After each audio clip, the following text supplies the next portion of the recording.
Arid and semi-arid lands cover 41% of the Earth's surface and support 2.5 billion people. Roughly 30% of humanity. For many of these individuals, agriculture is the main source of food and livelihood. However, survival is becoming increasingly difficult as farmers face serious challenges due to limited water availability, extreme heat, frequent droughts, soil degradation, loss of agrobiodiversity, and vulnerable topography. Additionally, limited access to advanced technology, poor market connectivity, and insufficient research and development support further exacerbate their challenges. To overcome these challenges, farmers in these regions need innovative solutions and strong support systems that promote sustainable agriculture for generations to come and at the same time protect the planet. Enhancing species diversity on farm is key to adapting to climate change. Diverse farms are more resilient to pests, drought, and extreme weather, essential for securing livelihoods and ensuring survival of farming communities. Legume crops ensure nutrition, improve soil, and thrive in drought. Yet many orphan legumes, vital to local or regional food systems, remain neglected by research and development agencies and global markets. As a result, they continue to lack adequate funding, policy support, and commercial investment. Farmers are increasingly seeking alternative pulse crops that demonstrate greater resilience to prevailing climatic conditions and are willing to test introduction of new drought-tolerant legume crops that are suited to local conditions. Coinciding with its objective of supporting farmers adapting to climate change, the Kirkhouse Trust, a UK-registered charity founded by Sir Ed Southern, was established to support the improvement of orphan legume that are important for food and nutrition security for marginal farmers in African countries and in India to promote scientific education.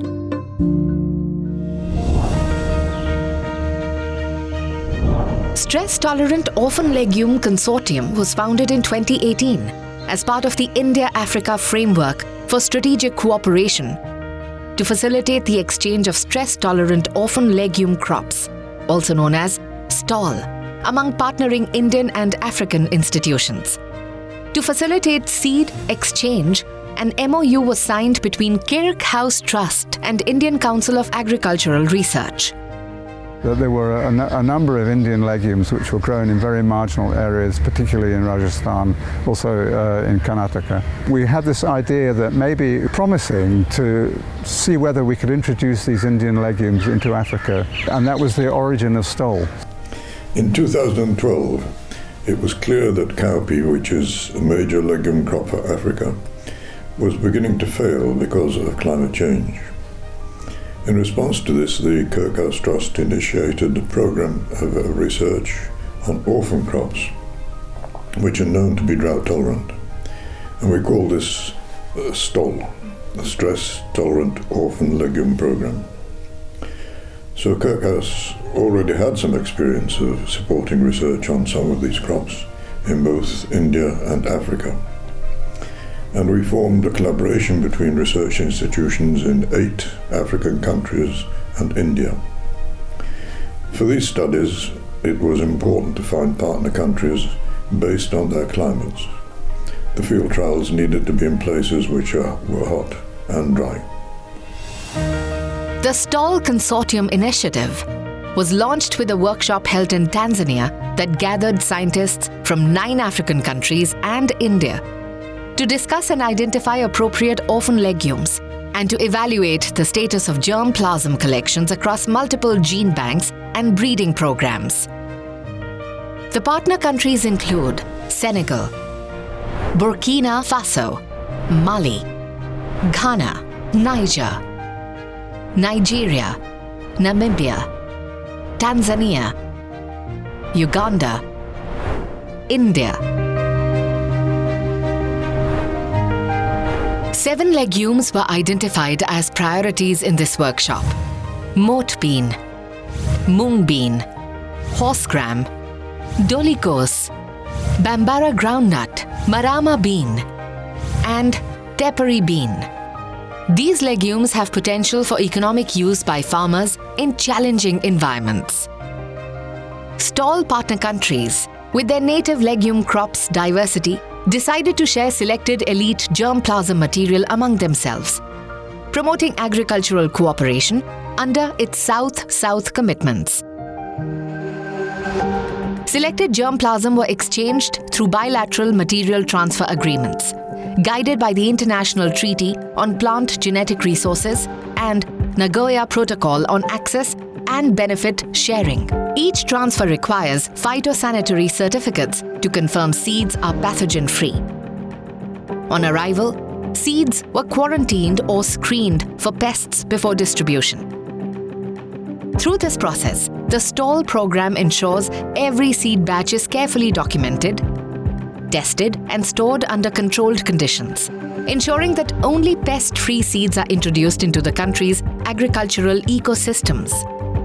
It was decided that a set of 50 germplasm of 4 selected legume crops were shared with African partners through a standard material transfer agreement, and most promising crops and germplasm and their varieties were identified for subsequent release in their national system. As part of the STOL project implementation, Kirkhouse Trust holds annual meetings to review progress and plan ahead.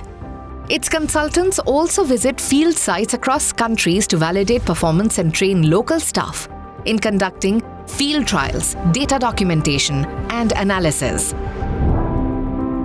STOL program ensures that outcomes of experimental trials extended beyond research stations, with farmers actively participating to see how new pulse crops performed in their own farming practices, positioning them as key stakeholders. Farmers' field days brought together growers from different regions to observe progress, exchange experiences, and select the best crop varieties to test and cultivate. The goal was to identify crops with high yield potential that could successfully grow under local farming conditions. The top-performing varieties were then chosen for official release through their national agricultural systems, facilitating their broader distribution to farmers.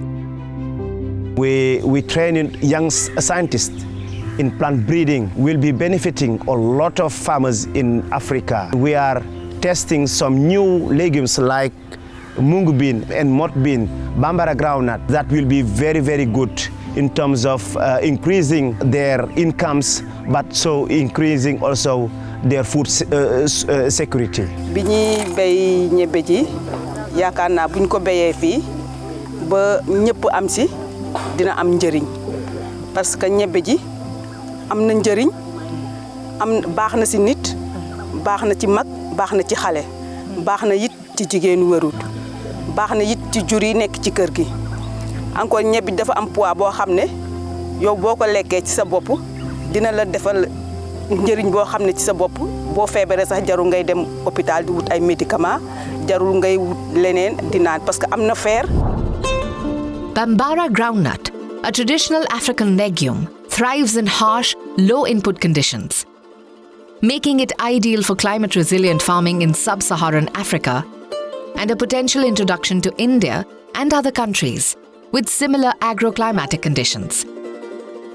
Rich in protein, fiber, and essential minerals, it offers complete nutrition.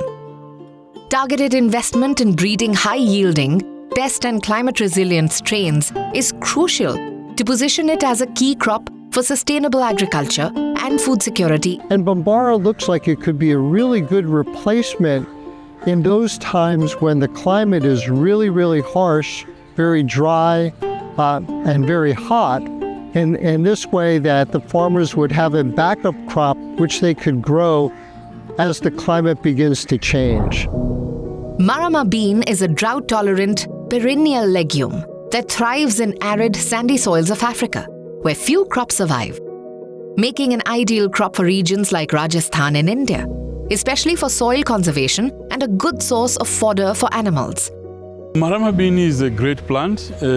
From a nutritional point of view, it is high in proteins and also high in good quality oil. On top of that, the tubers, when they are young, they are edible. You can cook them like sweet potato or cassava. And then the above ground part is very good with the soil cover. It's a creeping plant and it has an ability to really patch up the topsoil. When wind comes, the soil is protected. Researchers stay connected with each other and farmers through regular meetings, discussing best agronomic practices to optimize production.